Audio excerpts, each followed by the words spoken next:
Hello students, welcome to your study exclusive. Haryana GK की हमारी next video है। यहाँ इसमें हम डिस्कस करने वाले हैं अपना जो इतिहास हमारा चला हुआ है उसमें मौर्य काल तक हम डिस्कस कर चुके हैं। अब हमारा गुप्त काल आता है। गुप्त काल में देखिए यह गुप्त काल जो है कुषाणों के सामंत थे। जो कुषाण राजा हुए जिनमें कनिष्क सबसे महत्वपूर्ण थे, कनिष्क राजा, उनके सामंत कौन थे? गुप्त काल के जो संस्थापक थे, जो ये राजा हुए थे, ये कुषाणों के सामंत थे। प्रयाग प्रशस्ति अभिलेख से प्राप्त होता है कि समुद्रगुप्त ने योद्धा गणराज्य का बचा हुआ भाग गुप्त साम्राज्य में मिला लिया था। ठीक है, योद्धा गणराज्य जो था जिसको क्या कहा जाता है कि कुषाण वंश के राजा जो कनिष्क थे उन्होंने उसको समाप्त कर दिया था। तो उसका कुछ बचा हुआ पार्ट था, उसको किसने मिला था? गुप्तकालीन जो शासन था समुद्रगुप्त ने उसमें मिला लिया था। और योद्धा गणराज्य के बारे में हमने पिछली वीडियो में पढ़ा, तो आपको एक बार देखते ही याद आ जाना चाहिए कि योद्धा गणराज्य जो आपका हमारे हरियाणा में वो कहाँ पर था। ठीक है स्टूडेंट्स, देखिए ये बहुत इंपॉर्टेंट है। चारों गणराज्य कहाँ कहाँ स्थित थे ये भी पूछ लिया जाता है। कौन कौन से गणराज्य थे पूछ लिया जाता है, एक नंबर में पूछा जाए ना भी पूछा जाए तो आप इनके जो प्लेस है ना एक बार वो ध्यान से याद कर लेना। ठीक है, तो जो समुद्रगुप्त थे, गुप्तकालीन राजा थे, उन्होंने क्या किया था? योद्धा जो गणराज्य था उसका बचा हुआ पार्ट जो बचा हुआ था वो किसमें मिला लिया था? अपने उसमें मिला लिया था, शासन में। गुप्त कालों का जो मान लो जो एरिया था उसमें उसको मिक्स कर लिया था। गुप्त काल की फिर स्थापना हुई थी। और योद्धा गणराज्य जो हमारा कहाँ था, उसकी राजधानी क्या थी? नौरंगाबाद, जो भिवानी में पड़ता है। प्रकटनाथ नौरंगाबाद का नाम था। और जो हमारे भिवानी के एरिए हैं, खोखरा कोट लगा लीजिए, रोहतक में पड़ता है भिवानी, रोहतक लगा लीजिए आप, उसमें क्या था हमारा उस टाइम पे? योद्धा गणराज्य स्थापित था। ये हम पिछली वीडियो में डिस्कस कर चुके हैं। आगे देख लीजिए, गुप्तकालीन जो हमारे अभिलेख है कहाँ कहाँ से हमें प्राप्त हुए हैं। तोशाम अभिलेख, तोशाम अभिलेख, तोशाम कहाँ पर है? भिवानी में है, जहाँ से विष्णु के एक मंदिर एवं 2 सरोवरों के निर्माण का वर्णन मिलता है। विष्णु के एक मंदिर और 2 सरोवरों के निर्माण का वर्णन मिलता है। ये पूछ लिया जाए कि गुप्तकालीन विष्णु मंदिर कहाँ पर है, तो शाम के जो मंदिर है कौन से अभिलेख में मिलता है? तो तोशाम के अभिलेख में, या तोशाम ना दे के भिवानी भी दिया जा सकता है अभी ऑप्शन में। इसके अलावा है, अगर भिवानी और तोशाम दोनों भी दे दें तो पर्टिकुलर आपको तोशाम अभिलेख लिखना है। हिसार स्तंभ अभिलेख 4th एंड 5th लगा लीजिए, शताब्दी का एक स्तंभ हिसार के गुजरी महल में मिला है जिस पर 8 अभिलेख अंकित है। ये क्वेश्चन पूछा जाता है, गुजरी महल कहाँ पर स्थित है? हिसार में स्थित है। और 4th और 5वीं शताब्दी का एक स्तंभ है जो हिसार के गुजरी महल में मिला है जिस पर कितने अभिलेख अंकित हैं? 8 अभिलेख। ये मोस्ट इंपॉर्टेंट फैक्ट्स हैं, और जो मोस्ट इंपॉर्टेंट फैक्ट्स रहेंगे वही हम आपको करा रहे हैं क्योंकि टाइम बहुत कम है। हम सोच रहे हैं कि भाई आपका पेपर तक जीके जो है कंप्लीट करा दें हरियाणा जीके, और पूरी पूरी कोशिश रहेगी अगर आपका सपोर्ट रहेगा तो। आगे देखिए, नचार खेड़ा जो है जींद में है, जहाँ से राम सीता लक्ष्मण को जटायु से बात करते हुए दर्शाया गया है। नचार खेड़ा अभिलेख कहाँ मिला है? जींद में मिला है। और वहाँ का क्या दिखाया गया है? राम सीता और लक्ष्मण को जटायु पक्षी जो था उनका उससे बात करते हुए दर्शाया गया है। अब देखिए, कपाल मोचन अभिलेख, कपाल मोचन का मेला भी लगता है ना, ये कहाँ लगता है? यमुनानगर में लगता है। यह यमुनानगर में प्राप्त हुआ है, जिसमें 2 अभिलेख हैं और दोनों ही अपूर्ण है। अपूर्ण का मतलब क्या होता है? अभी जिनको पढ़ा नहीं जा चुका हो, ठीक है, तो उनको अपूर्ण बोल दिया जाता है। उनकी लिपि जो होती है वो मतलब अभी तक पढ़ा नहीं जा चुका, उनकी लिपि का अभी तक वर्ड्स की खोज नहीं हुई है। तो ये दोनों अभिलेख क्या हैं? अपूर्ण है, कपाल मोचन से जो मिले हैं यमुनानगर से। लाओस अभिलेख, यह अभिलेख लाओस हिंद चीन में प्राप्त 5वीं शताब्दी का अभिलेख है। ठीक है, लाओस में क्या मिला है? 5वीं शताब्दी का अभिलेख मिला है। इसमें लाओस के राजा महाराजाधिराज श्री देव का द्वारा कुरुक्षेत्र महातीर्थ की स्थापना का वर्णन किया है। देखिए कहाँ मिला? ये हिंद चीन में मिला है। और इसको फिर क्या हो गया? आप हिंद चीन में मिला तो हरियाणा जीके का क्वेश्चन कैसे हो गया? ये तो हरियाणा जीके का ऐसे हो गया भाई, इसमें क्या वर्णन है? राजा महाराजाधिराज थे, उनके देव का द्वारा कुरुक्षेत्र महातीर्थ की उन्होंने स्थापना की थी, उसका वर्णन उसमें मिलता है। ठीक है, ध्यान रखना आप। ये पिंजौर अभिलेख खोजकर्ता कौन है इसके? कनिंगम है। और पिंजौर कहाँ पर है? पंचकूला में। इस अभिलेख से हमें पता चलता है कि पिंजौर का उस समय का नाम पंचमपुर था। ये कई प्राचीन नाम भी हम साथ साथ डिस्कस करते हुए चल रहे हैं, एक अलग से वीडियो भी आपको बना देंगे, पर एक बार अगर आप साथ साथ ध्यान देंगे तो अलग से याद करना आपके लिए आसान हो जाएगा। ठीक है, जैसे हमने नारनौल का पढ़ा परकतनाथ था, अब हमारा पिंजौर का आ गया, पंचमपुर आ गया। तो ये आप साथ साथ ध्यान रखते हुए चलना, ताकि आपको जिस तरह से भी कोई ट्रिक हम दें किसी हिसाब से, आप अपनी ट्रिक खुद की बनाओ। अगर ट्रिक से याद होते हैं, ट्रिक से रटते हो, रटो, समझ में आता है समझो भाई, पढ़ लो आप, जैसे भी आपको याद होता है। आपको याद आना ज़्यादा ज़रूरी है किस तरह से, ठीक है। तो वो आप लोग देख लेना। अभी है मोहनबाड़ी अभिलेख, देखिए मोहनबाड़ी अभिलेख में है, यह झज्जर में आता है, जिसमें विष्णु मंदिर के बारे में जानकारी मिलती है। मोहनबाड़ी अभिलेख कहाँ पड़ता है? झज्जर में पड़ता है, ठीक है। यह अभिलेख जो है इनके नाम और कहाँ पर यह पड़ता है, जिले, ये चीज़ें आपको ध्यान रखनी है। गुप्तकालीन मूर्तियां और सिक्के, ये तो हमने देखे गुप्तकालीन के जो अभिलेख मिले वो। अब हम आगे देख लेते हैं गुप्तकाल की जो मूर्तियां और सिक्के हैं वो कहाँ पर मिलते हैं। समुद्रगुप्त के सिक्के जगाधरी एवं मिथ्याथल से प्राप्त हुए हैं, ठीक है। समुद्रगुप्त के सिक्के कहाँ से मिले हैं? जगाधरी एवं मिथ्याथल से। मिथ्याथल कहाँ पर है? भिवानी में। और जगाधरी कहाँ है? जगाधरी आपका यमुनानगर में है। ये प्लेसेस हैं भाई, आप इनको भी अगर अलग से पूछ लिया जाए तो साथ साथ रिवाइज करते चलना। गुप्तकालीन सूर्यदेव की मूर्ति जो है अग्रोहा से मिली है। गुप्तकालीन सूर्यदेव की मूर्ति कहाँ से मिली है? अग्रोहा से मिली है। अग्रोहा एक मोस्ट इम्पोर्टेंट गांव लगा लीजिए पड़ता है, कई बार बहुत बार पूछा जाता है। अगर सैन्य किसकी स्थापना की? अग्रोहा की। अग्रोहा की स्थापना किसने की? अग्रोहा कहाँ पड़ता है? तो अग्रोहा जो पड़ता है हिसार में। विष्णु की मूर्ति मोहनबाड़ी झज्जर से मिली है, ठीक है।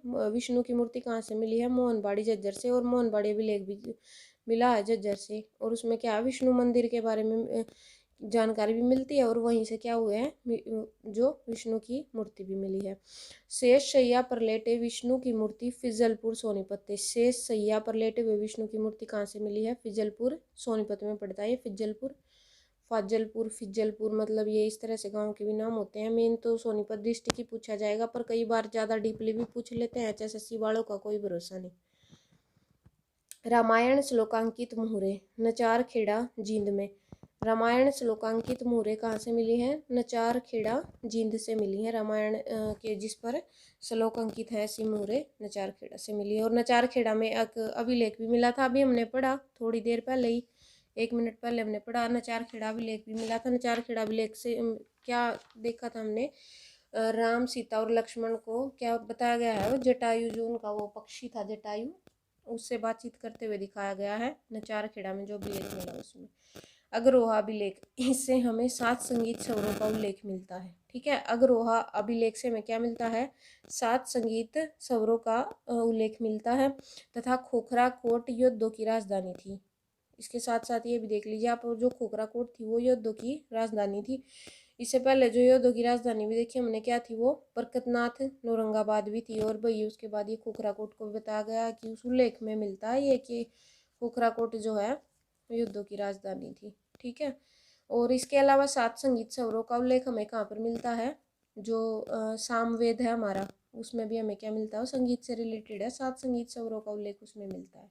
इस तरह से आप क्वेश्चन को एक दूसरे से अटैच करते हुए तो चलेंगे तो एक साथ 2-2-3 क्वेश्चन आपको याद हो जाएंगे, रिवीजन भी आपका होता रहेगा। आगे देख लेते हैं हम। गुप्तकालीन वंश आ गए, उसके बाद पुष्यभूति वंश आता है। पुष्यभूति थे जो ये गुप्तों के सामंत थे। और गुप्त किसके सामंत थे? कुषाणों के सामंत थे, ठीक है। और पुष्यभूति वंश की स्थापना किसने की थी? पुष्यभूति ने की थी, ठीक है। नाम से पता चल रहा है पुष्यभूति वंश, तो पुष्यभूति ने, ये तो इजी सा हो जाएगा आपके लिए याद करना। और थानेश्वर के स्थानेश्वर महादेव मंदिर का निर्माण किसने किया? करवाया था पुष्यभूति ने। परंतु उसका पुनर्निर्माण किसने कराया था? पेशवा सदाशिवराव भाऊ ने करवाया था। देखिए अगर आपके पास आता है कि निर्माण किसने करवाया था क्वेश्चन में, तो पुष्यभूति ने कराया था। कई बार यह भी पूछ लिया जाता है कि थानेश्वर का जो स्थानेश्वर महादेव मंदिर है उसका निर्माण किसने कराया था, और ऑप्शन में पुष्यभूति ना मिलके सदाशिवराव भाऊ दे देते हैं, तो फिर तो आप इसी पे जाएंगे। पर अगर ऑप्शन में 2 दिए हुए हैं और ये लिखा गया निर्माण किसने कराया, तो पुष्यभूति आएगा, ठीक है। और पुनर्निर्माण सदाशिवराव भाऊ ने, इस बात का आप ध्यान रखना। पुष्यभूति वंश का वास्तविक संस्थापक कौन था? प्रभाकर वर्धन। पुष्यभूति वंश का संस्थापक तो था पुष्यभूति, और वास्तविक संस्थापक कौन था? प्रभाकर वर्धन था। प्रभाकर वर्धन को वास्तविक संस्थापक क्यों कहा जाता है? क्योंकि ये इस वंश का जो है बहुत ही प्रभावी राजा था, इसलिए इसको वास्तविक संस्थापक बोलते हैं, ठीक है। इस वंश की राजधानी थानेश्वर थी। थानेश्वर कुरुक्षेत्र में पड़ता है। प्रभाकर वर्धन ने हुणों को अंतिम रूप से पराजित किया। प्रभाकर वर्धन ने हुणों को अंतिम रूप से जो है पराजित किया था। उसके बाद हुण जो है वो भारत छोड़ के चले गए। नेक्स्ट देखिए, प्रभाकर वर्धन के बड़े पुत्र का नाम राज्यवर्धन था तथा छोटे पुत्र का नाम क्या था? हर्षवर्धन था। ठीक है, प्रभाकर वर्धन वास्तविक संस्थापक हो गया किसका? पुष्यभूति वंश का।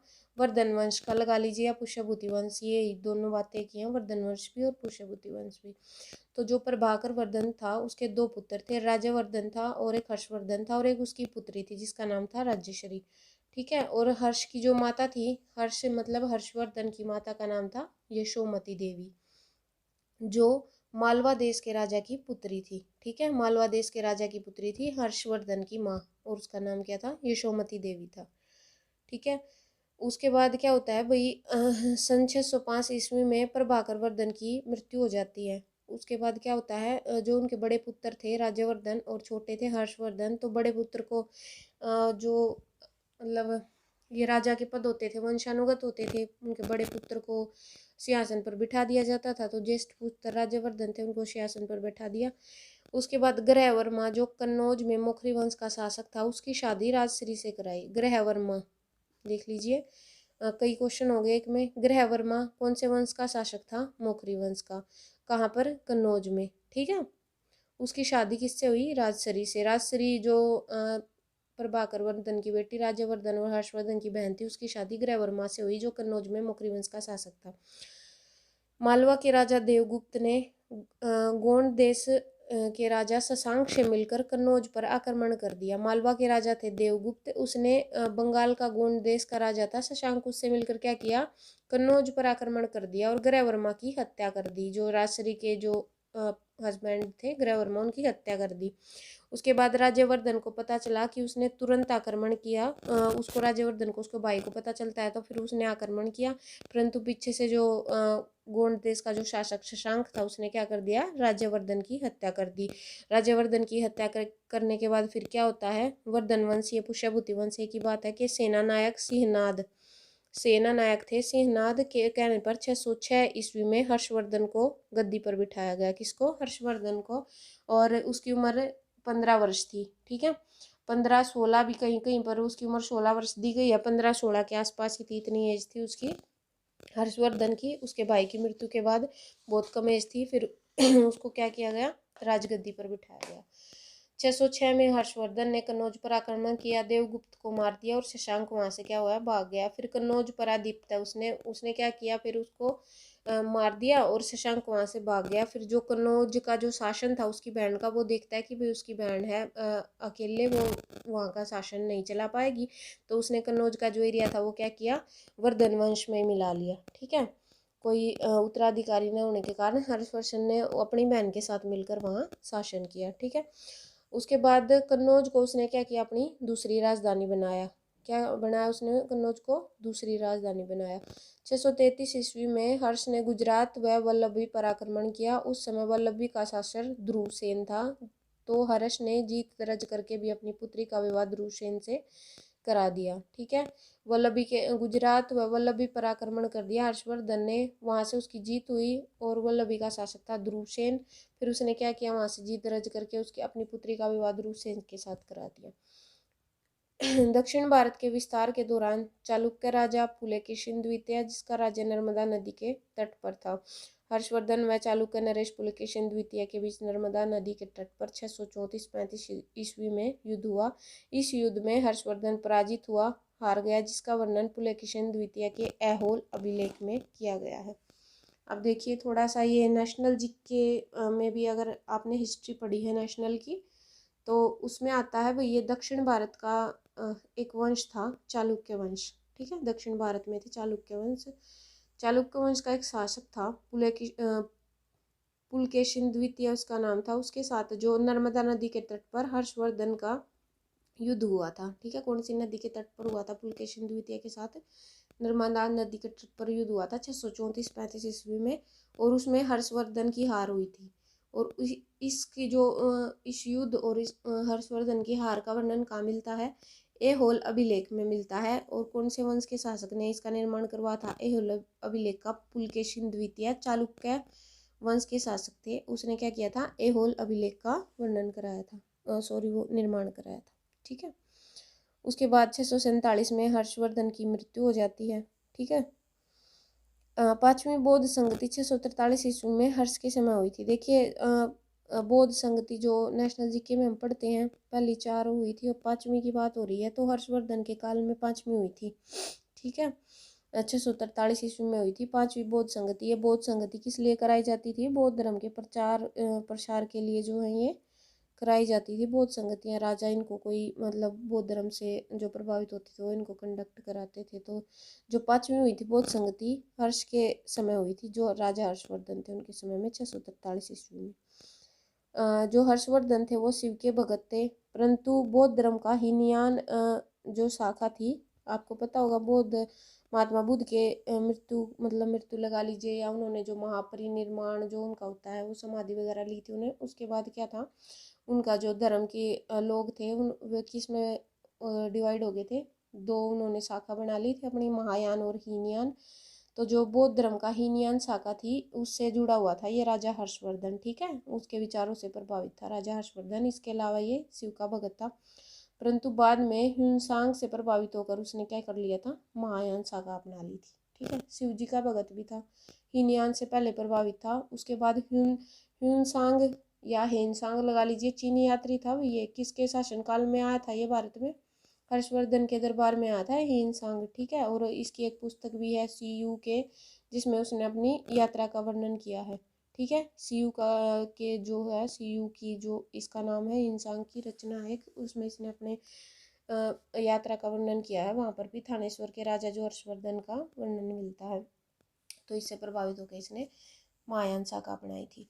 आगे देखिए हर्षवर्धन के समय का जो प्रशासन था उसको देख लेते हैं। राजा हर्ष थे जो, उनके समय में प्रशासन की क्या व्यवस्था थी? हर्ष के समय तहसील को पाठक या पेट कहा जाता था। ठीक है। तहसील को क्या कहा जाता था? पाठक या पेट कहा जाता था। और सूबे को भक्ति कहा जाता था। सूबे को भक्ति कहा जाता था और तहसील को पाठक कहा जाता था।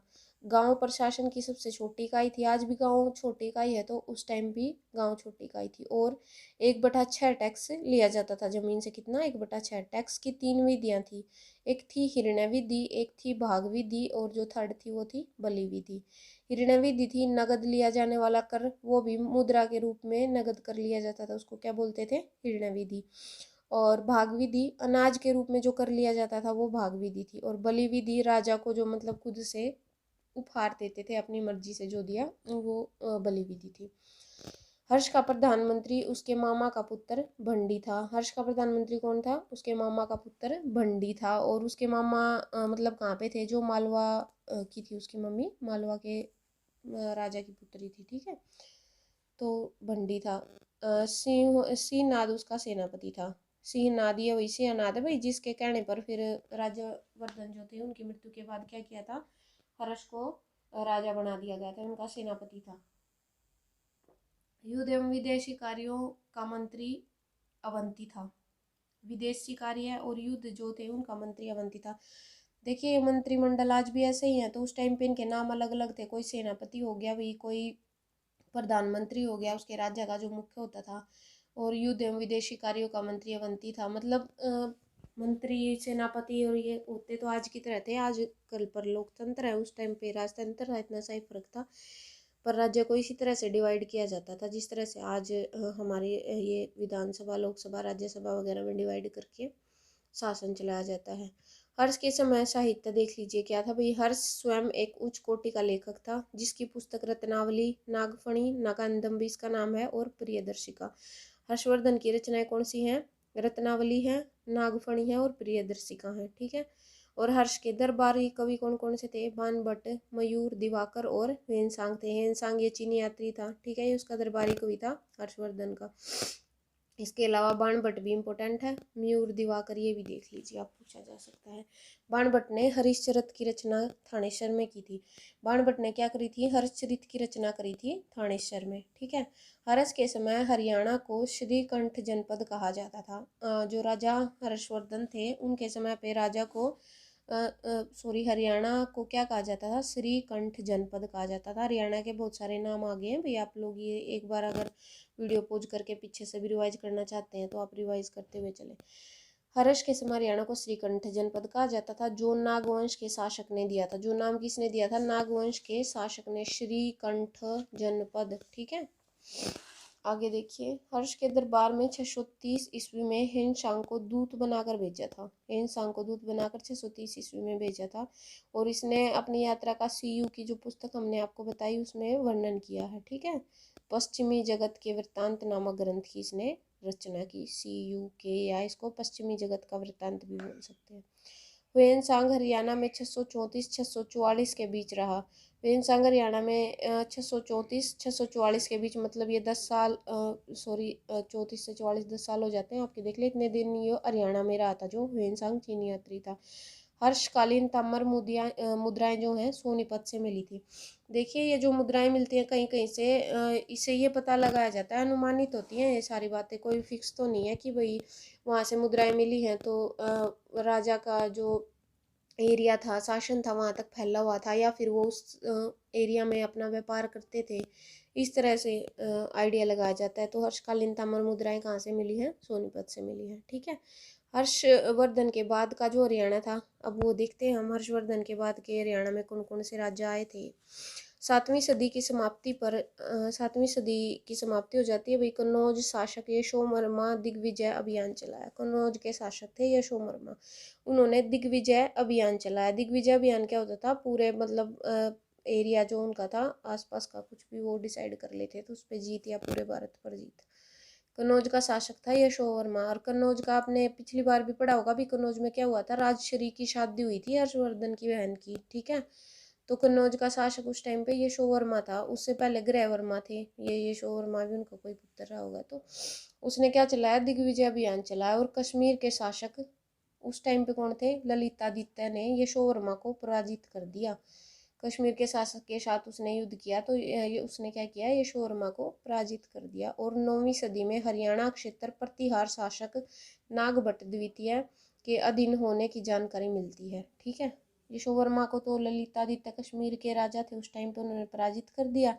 इसके अलावा जो 9वीं सदी आती है उसमें हरियाणा का क्षेत्र प्रतिहार शासक था, प्रतिहार वंश का शासक था नागभट्ट द्वितीय, उनके अधीन होने की जानकारी हमें क्या मिलती है, प्राचीन जो प्राचीन पुरातात्विक हमारी चीज़ें मिली हैं या साहित्य उनसे में मिलती है। ठीक है, 1882 में पेवा अभिलेख से पता चलता है कि मिहिर भोज के समय में पेवा एक व्यापारिक केंद्र था। 1882 में पेवा अभिलेख से हमें क्या पता चलता है, मिहिर भोज 836-855 के समय में पेवा एक व्यापार का केंद्र था जो घोड़ों के व्यापार के लिए प्रसिद्ध था। ठीक है, पेवा किसके व्यापार के लिए प्रसिद्ध था, घोड़ों के व्यापार के लिए। डेट भी आप भाई पूछ ली जाती हैं तो आपको जैसे याद रहती हैं एक बार देख लीजिए, एक बार और रिवाइज कर लेना डेट वगैरह, तो फिर ऑप्शनल होता है तो शायद थोड़ा बहुत देख के भी आपको याद आ जाएगा। अगर आप अच्छे से रीड करते हैं तो मेरे ख्याल से इतना मुश्किल नहीं होना चाहिए।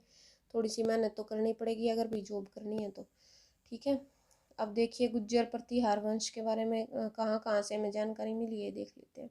अग्रोहा अभिलेख, इसमें खोखराकोट को योद्धों की राजधानी बताया गया। हमने पीछे भी बताया कि खोखराकोट अभिलेख में योद्धों को राजधानी बताया है। इसके अलावा इसे और प्राचीन मिले थे उसमें परकतनाथ, औरंगाबाद, भिवानी को योद्धों की राजधानी बताया गया है। और इसमें क्या है, अग्रोहा अभिलेख में संगीत के स्वर हैं, सारे गा मा पा धा नि सा, 7 स्वर अभी बताया हमने थोड़ी देर पहले। तो ये किस टाइम के हैं, प्रतिहार वंश के टाइम के हैं। ठीक है, प्रतिहार और गुज्जर जो वंश था उस टाइम के अभिलेख हैं ये अग्रोहा अभिलेख। आगे हम देखते हैं चौहान वंश। चौहानों व तोमरों के बीच लगातार संघर्ष चलता रहा और 12वीं शताब्दी में शासक अघोरराज अर्णोराज ने हरियाणा पर आक्रमण कर तोमरों को हरा दिया। चौहान और तोमर आते हैं भाई, उनके बीच में लगातार संघर्ष चलता है। फिर 12वीं शताब्दी में जो शासक थे अर्णोराज ने हरियाणा पर आक्रमण करके तोमरों को तो हरा दिया और चौहानों की विजय हो गई। चौहान अजमेर से थे, परंतु अजमेर को अजयराज ने बसाया था। ठीक है, चौहान तो जो चौहान थे वो कहाँ से थे, अजमेर से, परंतु अजमेर को अजयराज ने बसाया था का मतलब ये नहीं है भाई वो वहाँ के शासक थे। तो इससे रिलेटेड ये परंतु किंतु परंतु करके हम आपको ये याद करवाने की कोशिश कर रहे हैं। ठीक है, परंतु अजमेर को अजयराज ने बसाया था कि यहाँ से अजमेर राजा, तो इसकी स्थापना भी आप याद रखना, अजमेर अजयराज ने इसको बसाया था राजस्थान में, ठीक है। और तोमरों की तरफ से हारने वाला राजा गोपाल था। कौन सा राजा आ रहा था उस टाइम पे? तोमरों की तरफ से गोपाल राजा।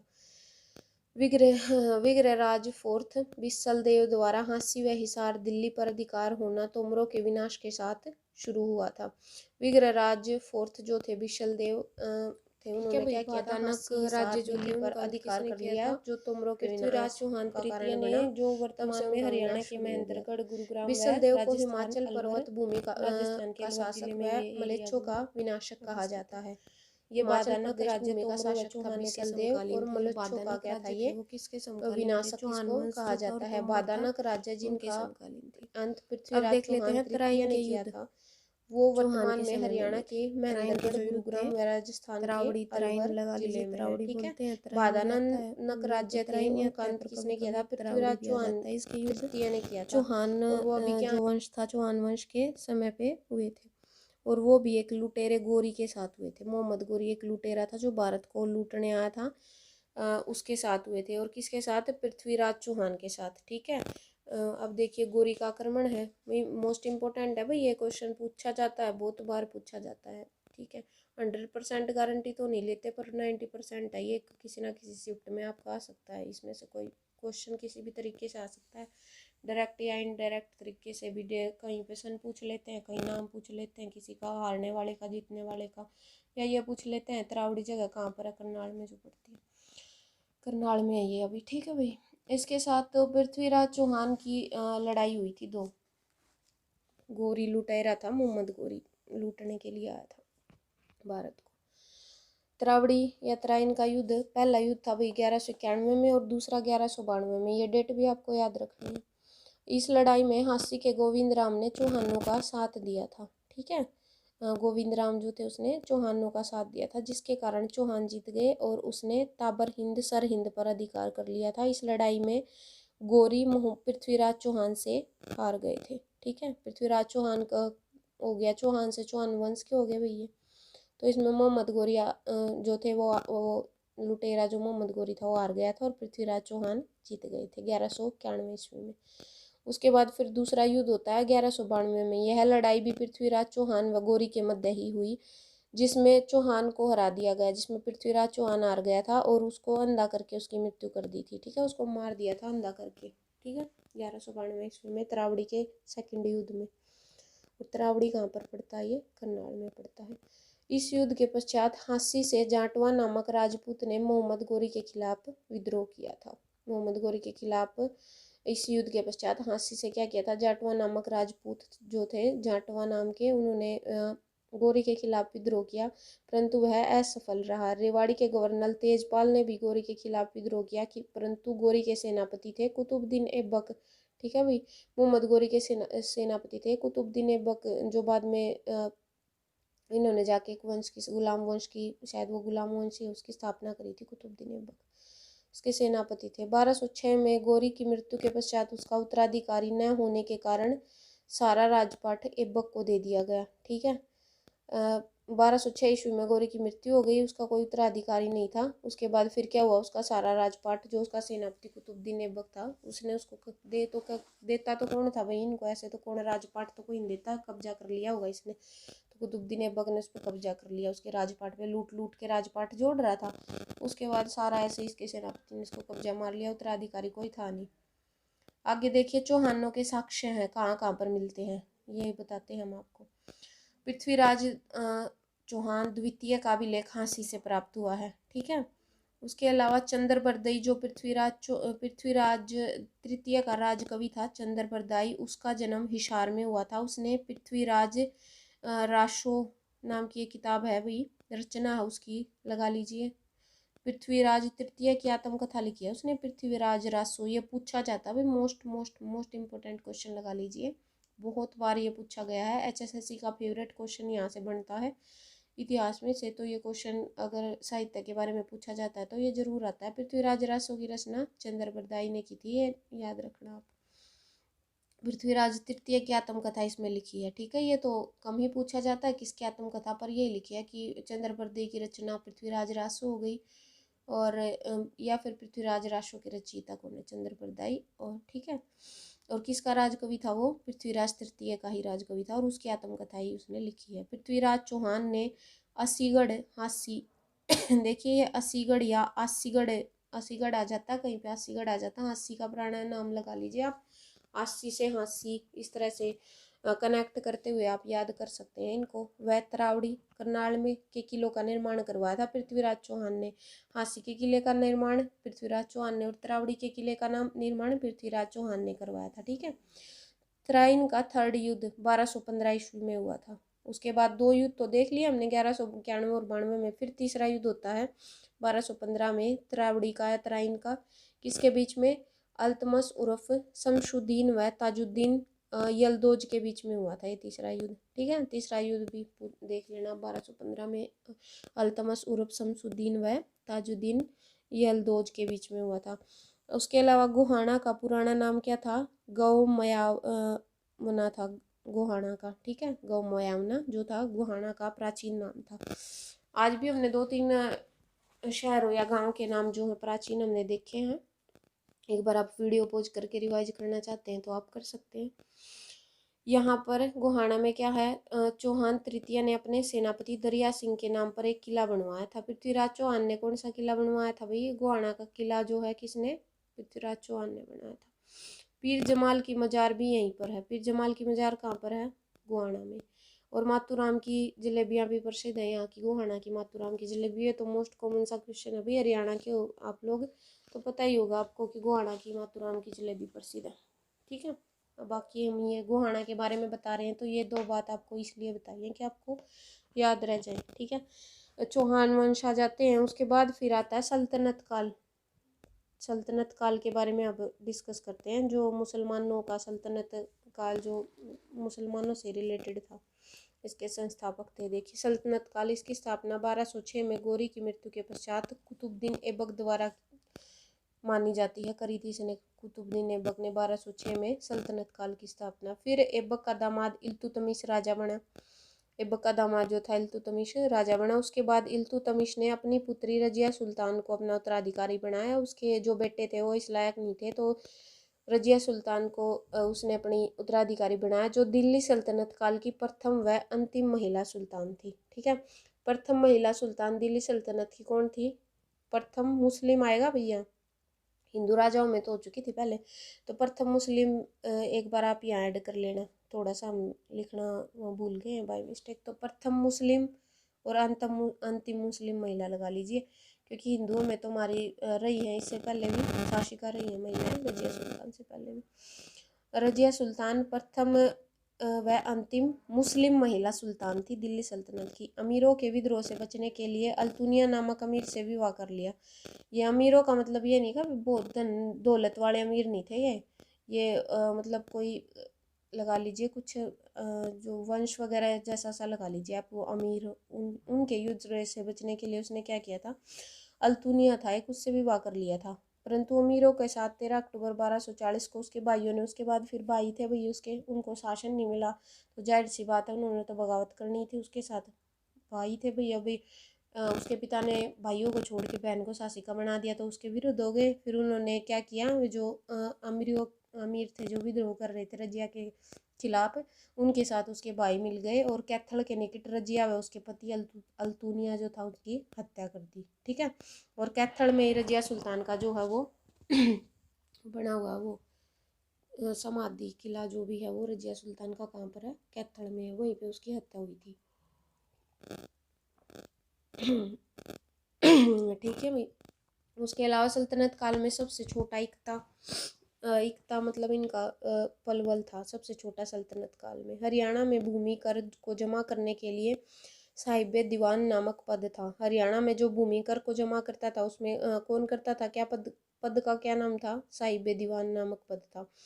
सूरदास ने अपनी कविताओं में इस पद को मुहसिब कहा है। सूरदास ने अपनी कविताओं में क्या कहा, इसको साहिब दीवान को मुहसिब कहा है। ठीक है, सुल्तान नसरुद्दीन और बलबन के समय हरियाणा के मेवात क्षेत्र में मेव जाति के बड़े लुटेरे हुए।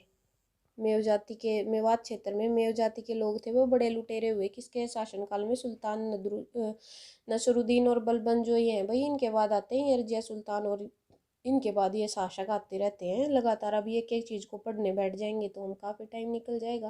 तो इम्पोर्टेंट फैक्ट्स हम आपको बता रहे हैं, तो आप ये इनके बाद जो ये शासक आते गए इस तरह से आप ये ध्यान रखना। ये मत सोचना कि अभी तो रजिया की बात हो रही थी, अभी नसरुद्दीन कौन आ गया, बलबन कौन आ गया, है ना। एक एक चीज़ की रिश्तेदारी निकाल लेंगे तो बहुत टाइम लग जाएगा। मेवात क्षेत्र में मेव जाति के बड़े लुटेरे हुए, ठीक है। बलबल ने मेवात क्षेत्र को के जंगल थे उनको नष्ट करके 1265 मेवातियों पर विशाल सेना के साथ चढ़ाई कर उनका अंत कर दिया, ठीक है भाई। बलबन सुल्तान बनने से पहले हांसी का इक्तेदार था। इक्तेदार मतलब ये कर वगैरह जो इकट्ठा करते थे या मतलब छोटे छोटे इक्तों पे शासन करते थे, इस तरह से वो सुल्तान बनने से पहले इक्तेदार था। कैथल के शासक मोहन सिंह मंडार व हसन खां मेवाती आदि। कैथल के शासक कौन थे, मोहन सिंह और हसन खां थे, ठीक है। इन्होंने तैमूर के उत्तराधिकारी सैयद वंश वाले राजाओं के साथ मैत्रीपूर्ण संबंध बनाए थे। तैमूर के उत्तराधिकारी सैयद वंश वाले जो राजा थे उनके साथ मित्रतापूर्ण संबंध बनाए थे। 17 नवंबर 1398 में तैमूर ने फतेहाबाद में कत्लेआम मचा दिया था। तैमूर जो थे उन्होंने क्या किया था, फतेहाबाद में कत्लेआम मचा दिया था। कब, 17 नवंबर 1398 को, ठीक है। 1398 में ही तैमूर बटनेर हनुमानगढ़ पर विजय करने के लिए गग्गर नदी के साथ साथ सिरसा, फतेहाबाद व टोहाना की ओर आगे बढ़ गए थे। विजय करने के बाद तैमूर बटनेर हनुमान नगर जो है उस पर विजय करने के बाद गग्गर नदी पर कहाँ आगे बढ़ गए थे, सिरसा, फतेहाबाद व टोहाना की ओर उन पर विजय करने के लिए आगे बढ़ गए थे, ठीक है। अब उसके बाद आता है लोधी वंश और इसके संस्थापक कौन है, बहलोल लोधी, ठीक है। लोधी वंश आता है सल्तनत काल के बाद और इसके संस्थापक बहलोल लोधी हैं। इनमें एक सिकंदर लोधी नामक शासक था जिसके समय कलायत और जींद में विद्रोह हुए थे। ये जो चीज़ें है ना भाई, ये लोधी वंश, ये सल्तनत काल, ये आपको इंडियन हिस्ट्री में अच्छे से पढ़ने को मिलेगी, ठीक है। तो अभी हम थोड़ा सा आपको एक दो क्वेश्चन मान लीजिए आ जाता है इंडियन हिस्ट्री का भी, साथ साथ कोशिश तो कर रहे हैं अपनी तरफ से समझाने की। फिर भी आपको कोई क्वेरी लग रही है तो कमेंट सेक्शन में बताइए भाई, हम और भी ज़्यादा करेंगे आपके लिए ट्राई किस तरह से आप समझ पाएंगे।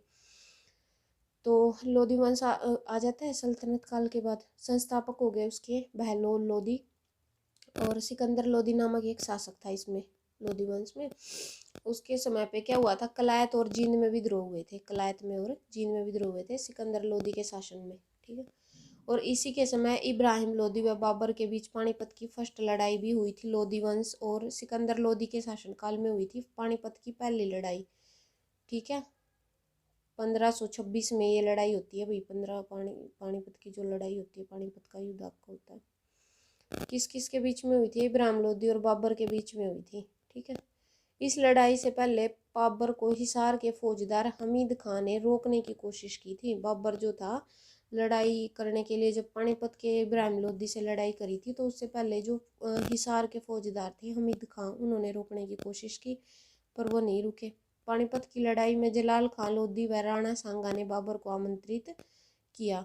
जलाल खां लोधी व राणा सांगा जो थे वो बाबर के सपोर्टर थे और उन्हीं की सहायता से जो था उसने इब्राहिम लोधी को हरा दिया। और बाद में 1527 में खानवा के युद्ध में राणा सांगा को भी बाबर ने हरा दिया। देखिए राणा सांगा ने बाबर को जलाल खां लोधी इन्होंने इसको आमंत्रित किया और लोधियों को इन्होंने हरा दिया। उसके बाद इसने राणा सांगा को भी बाबर ने हरा दिया। पहले लोधी को हराया 1526 में, फिर राणा सांगा को। पानीपत के युद्ध में हामिद खां, जो हामिद खां ने अभी पढ़ा हिसार के फौजदार थे, और मेवात के हसन खां, मेवात के राजा हसन खां थे। पीछे पढ़ा ना हमने के थड़ के शासक मोहन सिंह और हसन खां मेवाती, मेवाती मतलब मेवात के शासक, ठीक है। तो हामिद खां हिसार के और हसन खां मेवाती शासक थे और उनके पुत्र थे नाहर खां ने बाबर के खिलाफ इन्होंने क्या किया, विद्रोह कर दिया, ठीक है।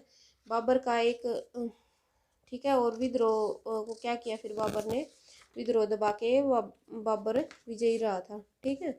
बाबर इसमें जीत गया और विद्रोह में वो हार गए और उनका जो शासन था, ये हार जाते थे तो भी जाहिर सी बात है इनके शासन जो इनका एरिया होता था उस पर कब्जा कर लिया जाता था। तो बाबर ने, और बाबर जो था मुगल राज्य का संस्थापक भी है, सबसे पहला जो राजा था बाबर था मुगल वंश का। उसके बाद आता है अभी खिलजी वंश, देख लीजिए। उसके बाद मतलब मुगल साम्राज्य की स्थापना के बाद की बात नहीं हो रही है बच्चों, ये लोधी वंश के बाद खिलजी वंश के बारे में डिस्कस कर रहे हैं हम। संस्थापक है जलालुद्दीन खिलजी थे इसके, ये क्वेश्चन पूछे जाते हैं। और यह शासक बनने से पहले कैथल का इक्तेदार थे कैथल का, ठीक है। खिलजी वंश का संस्थापक जलालुद्दीन खिलजी, पहले ये कैथल का इक्तेदार था, फिर ये जो है खिलजी वंश की स्थापना करते हैं, ठीक है। इतना ही पूछा जाता है इससे बारे में इसलिए। उसके बाद तुगलक वंश के समय हरियाणा, तुगलक वंश का जब शासन था उस टाइम पे हरियाणा में उसका कहाँ कहाँ पे वर्णन मिलता है, कौन कौन शासक रहा उस टाइम पे हरियाणा का, वो देख लीजिए। हरियाणा में गुहाने मतलब गुहाना के मंदिरों को फिरोज शाह तुगलक ने तुड़वाया था। किसने तुड़वाया था? गुहाना सोनीपत में पड़ता है, फिरोज शाह तुगलक ने तुड़वाया था मंदिरों को। इसने हिसार फतेहाबाद शरणीखेड़ा नामक शहर बसाया। हिसार और फतेहाबाद की स्थापना किसने की है भाई? फिरोज शाह तुगलक ने करी है। और शरणीखेड़ा नामक शहर की इसने स्थापना करी है। इसने फतेहाबाद को अपने पुत्र फतेह खां की याद में बनवाया था। फतेह खां की याद में जो था क्या करा था, उसका पुत्र था फिरोज शाह तुगलक का फतेह खां, उसकी याद में इसने फतेहाबाद को बनवाया था। गुजरी महल हिसार में बनवाया, किसने बनवाया? तुगलक वंश के फिरोज शाह तुगलक ने गुजरी महल बनवाया था। फिरोज शाह तुगलक ने जौनपुर की स्थापना भी की थी, जिसे भारत का सिराज कहा जाता है, ठीक है। भारत का सिराज कहा जाता है। जौनपुर की स्थापना किसने करी? फिरोज शाह तुगलक ने। ये क्वेश्चन भी वही पूछा जाता है, इंपॉर्टेंट है, बहुत बार पूछा जाता है फिरोज शाह तुगलक के बारे में। कोई कौन सा फतेहाबाद किसने बसाया, हिसार किसने बसाया, फिरोज शाह तुगलक ने कौन कौन से शहर बसाए, तो सारे ऑप्शन दे के लास्ट में ऑल ऑफ द अबव वाला जो उपरोक्त सभी होते हैं वो भी आ जाता है। हाँ, तो आप ये पढ़ते हुए चले, दोनों भी दिए जाते हैं कई बार, ठीक है। किसकी याद में बसाया? अपने पुत्र फतेह खां की याद में। जिसे भारत का सिराज कहा जाता जौनपुर, उसको किसने बसाया? फिरोज शाह तुगलक ने, ठीक है। पटियाला से हरियाणा में घग्गर नदी से नहर बनवाई पटियाला से हरियाणा में घग्गर नदी से नहर बनवाई थी। मतलब पटियाला था हरियाणा, जो घग्गर नदी थी उससे क्या किया था? नदी से नहरें बनवाई थी सिंचाई के लिए, ठीक है। और कई अलग नहरों का, इससे अलग भी कई नहरें जो हैं बनवाई थी। हिसार में लाट की मस्जिद भी फिरोज शाह तुगलक ने बनवाई थी। लाट की मस्जिद देखे कितनी चीज़ें बनवा दी, हिसार, फतेहाबाद, सरनीखेड़ा और गुजरी महल, जौनपुर, और नहरें बनाई पटियाला से हरियाणा घग्गर नदी से, और लाट की मस्जिद, ये सारी चीज़ें फतेहाबाद ने बनवाई थी। गुजरी महल में 8 जगहों से आने वाले भागवतों की सूचना मिलती है। गुजरी महल में 8 जगह से आने वाले भागवतों की सूचना मिलती है। जो गुजरी महल में जो भी लेख अंकित है उनमें से मिलती है ये सूचना, ठीक है। उसके बाद जो तैमूर वंश थे उसके समय हरियाणा में क्या क्या हुआ था ये देख लीजिए। तैमूर जिसने 1398 में दिल्ली पर आक्रमण किया था वो ईरान का बादशाह था। तैमूर के समय ज़्यादातर हरियाणा के शासकों का हरियाणा में अंत हो गया और कुछ ही शासक बचे थे। ज़्यादातर जो हरियाणा के शासक थे उनका तैमूर के शासनकाल में अंत हो गया, कुछ ही शासक बचे थे। जैसे 1530 में कैथल के शासक मोहन सिंह मंडार के साथ हुआ था, जो मोहन सिंह मंडार हो गए। बाबर के 2 बहादुर जनरल थे, तरगम पैंग, नौरंग बैंग, ठीक है। और पानीपत की लड़ाई देख लीजिए। देखिए कुछ ही राजा बचे थे ये तैमूर वंश के, बाकी सारे नष्ट हो गए थे, ठीक है। उसके अलावा अभी बाबर की बात आ जाती है हमारी। 1530 में कैथल के शासक के साथ बाबर के युद्ध हुए थे और फिर बाबर ने जीत कर क्या किया था? मुगल साम्राज्य की स्थापना की थी। बाबर के युद्ध देख लीजिए एक बार आप। 1530 में कैथल के शासक के साथ हुआ। मोहन सिंह मंडार बाबर के 2 बहादुर जनरल थे, तरसम बैग और नौरंग बैग, ठीक है। पानीपत की फर्स्ट लड़ाई 20 अप्रैल 1526 को हुई थी। 1526 ही मेन याद होता भाई, और एग्जैक्ट डेट इसकी 20 अप्रैल 1526 है। पहली लड़ाई थी ये, पहली 1526 में, दूसरी 1556 और शायद तीसरी 1761 में। 3 युद्ध हुए थे ये। इसमें बाबर के जीतने के बाद इब्राहिम लोदी के घमंड व क्रूरता को खत्म करते हुए मुगल साम्राज्य की स्थापना करी थी। बाबर जीत गया था और इसने क्या किया था फिर? मुगल साम्राज्य की इसने क्या की थी? स्थापना करी थी, ठीक है भाई। मुगल साम्राज्य देख लीजिए, इसके संस्थापक, अब मुगल काल आ गया हरियाणा में, मुगल काल आ गया भी, और इसके संस्थापक हो गए बाबर। 1525 में बाबर ने हरियाणा में प्रवेश किया, 26 में युद्ध किया, 27 में 28 30 तक, मतलब फिर बाद में क्या किया इसने? 1526 की जो लड़ाई हुई थी लोधी वंश के साथ, उसने इसकी स्थापना करी थी। बाबर ने हिसार रियासत को जीतकर हुमायूं को सौंप दिया। हुमायूं इसका पुत्र था बाबर का। हिसार की रियासत को जीतकर इसने क्या किया था, हुमायूं को सौंप दिया। हसन खां के पुत्र नाहर खां को क्षमा कर परगना दे दिया। हसन खां कहाँ के थे, हाँसी के राजा थे, ये शासक थे वही हाँसी के। उनका पुत्र था नाहर खां, तो उनको क्षमा कर दिया। उनके साथ इनका युद्ध हुआ था और परगना दे दिया। और मेवात का भी राजा था उस टाइम पे, जो मेवात थी हसन खां सॉरी हसन खां जो वही मेवात का राजा था। ये थोड़ी सी मिस्टेक हो गई है, मेवाती था हसन खां। तो इसको क्षमा करके इसने क्या किया था, परगना दे दिया था और मेवात को अपने साम्राज्य में मिला लिया। थोड़ा सा एरिया उनको दे दिया, भाई आप इस पे शासन करते रहो, बाकी हमारा हो गया सारा।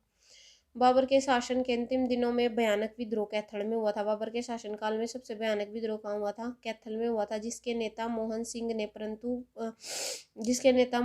थे। कौन थे, मोहन सिंह। परंतु बाबर ने इनको हरा दिया और सवों की मीनार सी चुनवा दी, मतलब बाबर ने उनको हरा दिया और उस टाइम के जो सब थे उनकी मीनार चुनवा दी। ठीक है। बाबर के समय में 4 प्रांत थे, दिल्ली, हिसार, मेवात, सरहिंद, सरकार। ठीक है। कौन कौन से प्रांत थे भाई बाबर के समय में, 4, दिल्ली हो गया, हिसार हो गया और सरहिंद सरकार। बाबर की मृत्यु हो जाती है 1530 में। बाबर की मृत्यु होती है 1530 में और 1530 में उसका कैथल के राजा के साथ युद्ध भी हुआ था, मृत्यु से पहले ही।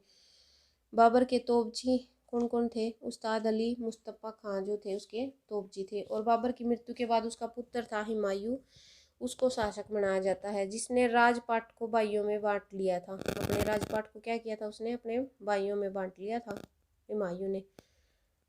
जैसे मेवात हिंदाल को, सरहिंद व हिसार कामराज को दे दिया। ठीक है। इसकी वजह से उसके भाई भी उसके शत्रु बन गए थे। राज्य की वजह से भी किसी को कम मिला, किसी को ज़्यादा मिला, इस तरह से उसके भाई आपस में शत्रु बन गए। पहले अकेला बाबर था वो शासन करता था। उसके बाद शेरशाह सूरी के साथ हुमायूं की लड़ाई हुई, तब उसके भाइयों ने भी उसका साथ नहीं दिया, उसके शत्रु बन गए वो। देखो, एक तो उनको राज्य दिया फिर भी शत्रु बन गए। ऐसा ही होता भी, राजपाट में, राजतंत्रों में ऐसा ही होता था। उसको कोई अपने पापा को मार के शासक बन जाता था, पिता ने पुत्र को मार दिया, यही चलता था। आजकल बोल देते हैं, ऐसी न्यूज़ देखते हैं कलयुग भी, कलयुग तो तब से ही चालू हो रहा है, वहाँ तब भी मतलब ऐसा ही होता था। ये राजा रूजा मार मूर के इसको शासन कर लेते थे।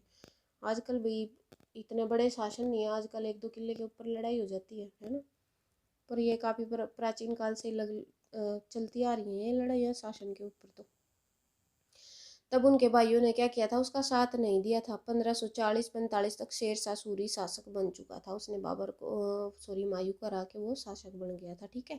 शेरशाह सूरी नारनौल ने उसे शेरशाह सूरी कहाँ से, नारनौल से, उसे भारत में टिकने नहीं दिया और हुमायूं के साथ युद्ध भी किए। हुमायूं के साथ युद्ध करे और शासक बन गया वो। ठीक है। उसके बाद चौसा का युद्ध देखिए भाई, 15 जून 1539 को हुआ था ये युद्ध। आगे हैं कहाँ कहाँ कौन से युद्ध हुए थे, देखते चलो आप।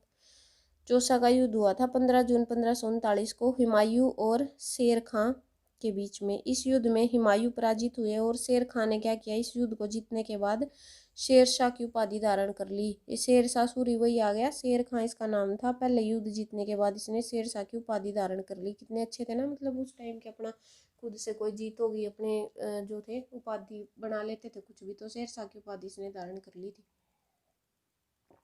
आगे देखिए भी, कन्नौज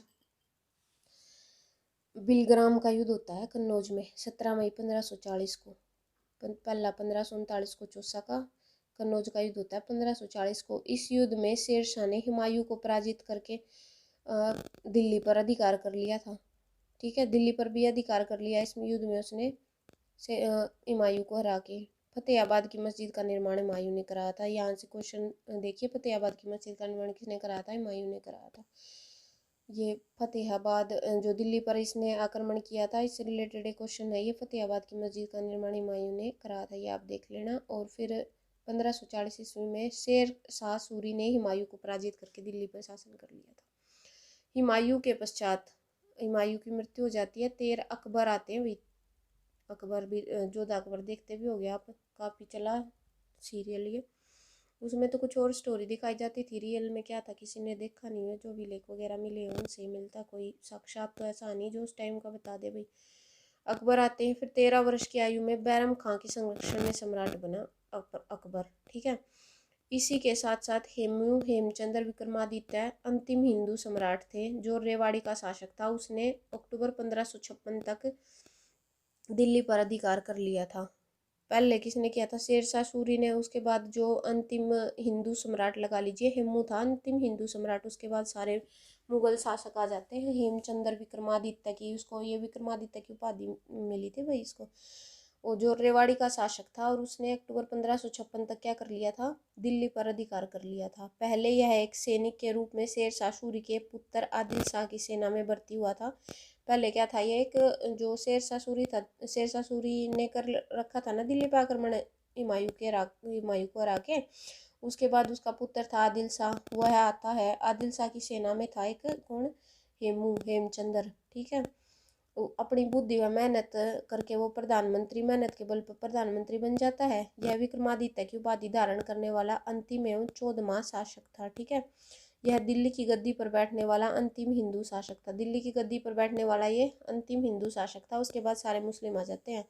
और फिर इसी के बीच में जो पानीपत की दूसरी लड़ाई हुई थी, पानीपत की दूसरी लड़ाई 5 नवंबर 1556 को हुई थी बैरम खां के संरक्षण में, अकबर व हेमू के बीच में। ठीक है, पहली हुई बाबर और इब्राहिम लोधी के बीच में, तो बाबर विजयी रहता है।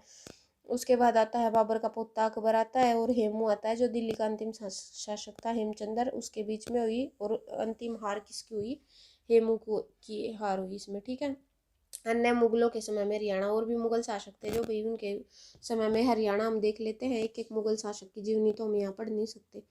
शाहजहां ने हिसार को चकला प्रशासन की इकाई का हाकिम कृपाराम गौड़ हिसार को बनाया था शाहजहां ने। ठीक है, हिसार को चकला प्रशासन की इकाई थी चकला, उसका हाकिम किसको बनाया था? कृपाराम गौड़ जो हिसार से थे उसको बनाया। 1632 के आसपास शाहजहां के शासनकाल में फिरोज खान द्वारा निर्मित मामा बाणजा मुगल सराय गरोंडा में है। शाहजहां के शासनकाल में फिरोज खान ने किसको बनाया था?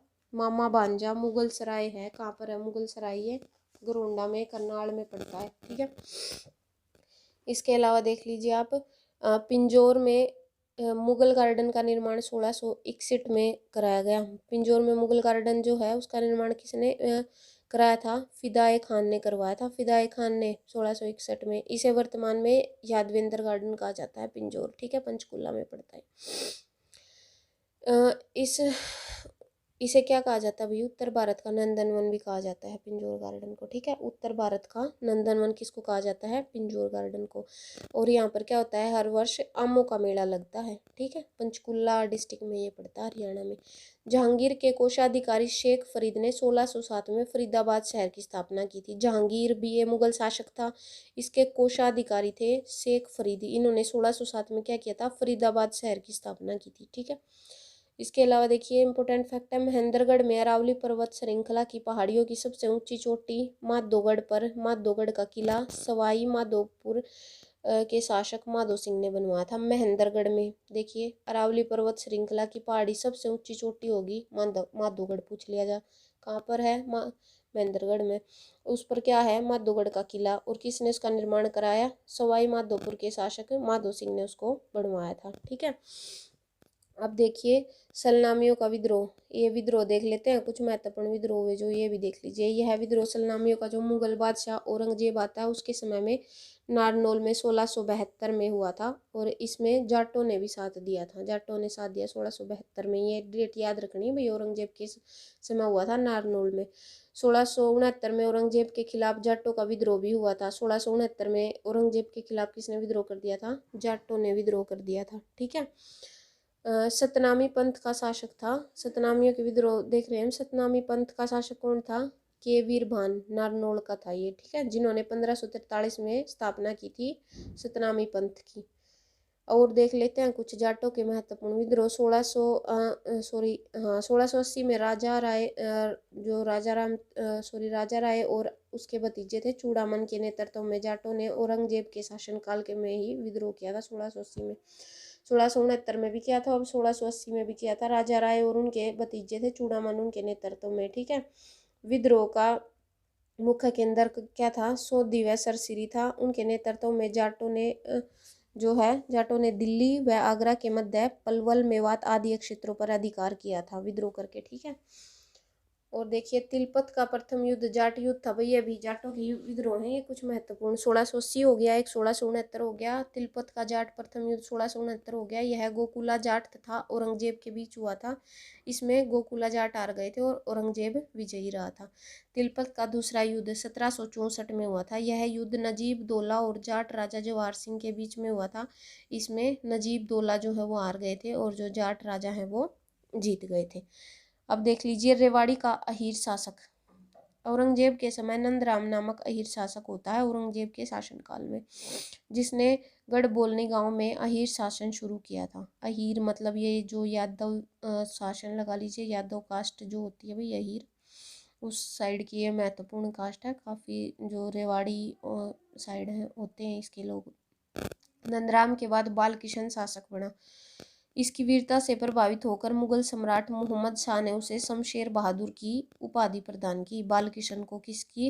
जो मोहम्मद शाह थे मुगल सम्राट, शमशेर बहादुर की उपाधि प्रदान की बाल किशन को। ठीक है, और ये कहाँ का शासक था? अहीरों का शासक था, रेवाड़ी का। ठीक है, 1739 में नादिर शाह का आक्रमण होता है। नादिर शाह का आक्रमण होता है 1739 में।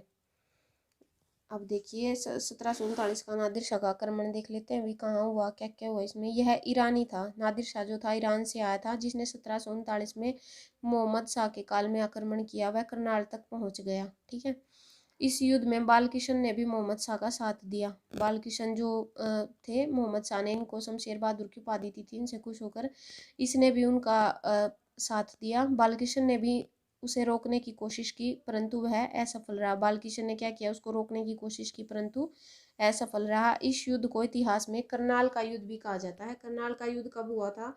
1739 में मोहम्मद शाह के और नादिर शाह के बीच में हुआ था, 1739 में। ठीक है, इसी तरह से नादिर शाह दिल्ली में भी आ पहुंचा और वापस आते समय तख्ते ताउस व कोहिनूर हीरा जो है वो अपने साथ ले गया था। नादिर शाह को ईरान का नेपोलियन भी कहा जाता है, ईरान का नेपोलियन। और जो ये नादिर शाह थे भी, इसने बहुत ज़्यादा मतलब क्या किया था, बहुत ज़्यादा हत्याएं कर दी थी। रक्त पिपासु भी इसको बोला जाता है नादिर शाह को। ठीक है, अब नेक्स्ट वीडियो में हम देखेंगे मराठा साम्राज्य से। आज की वीडियो में इतना ही, भी बहुत लंबी थोड़ी सी वीडियो हो गई है, पर क्या कर सकते हैं, आपको थोड़ा समझाने की कोशिश जितना ज़्यादा हो सके हमें करनी है, क्योंकि हरियाणा जी के इतना थोड़ी सी भी चीज़ नहीं है। और मोस्ट इम्पोर्टेंट जो है रहती हैं HSSC के एग्ज़ाम्स में 25% का वेटेज बहुत मायने रखता है, तो आप इसको अच्छे से प्रिपेयर कीजिए। पर एक हरियाणा जी के जो आपके चक्कर में आप बाकी सब्जेक्ट हैं उनको भी इग्नोर मत करना। ठीक है, अगर आपको हमारा वीडियो ये पसंद आता है तो वीडियो को लाइक करें, शेयर करें और चैनल को सब्सक्राइब कर दें। कोई क्वेरी है तो आप हमें कमेंट सेक्शन में बताएं। इसके अलावा आप हमारा टेलीग्राम ग्रुप ज्वाइन कर सकते हैं अगर आपको वीडियो का PDF चाहिए तो। और अगर फिर कोई आप और भी हमसे क्वेश्चन पूछना चाहते हैं, कुछ आपको क्वेरी लग रही है कुछ, तो आप इंस्टाग्राम पे भी हमें फॉलो कर सकते हैं। और ये सारे टेलीग्राम ग्रुप का लिंक, इंस्टाग्राम ID और जो हमारी हरियाणा जीके की सीरीज चल रही है उसकी प्लेलिस्ट का लिंक जो है आपको वीडियो के डिस्क्रिप्शन में मिल जाएगा। Okay students, all the best. तैयारी करते रहिए, पढ़ते रहो, बढ़ते रहो। Thank you.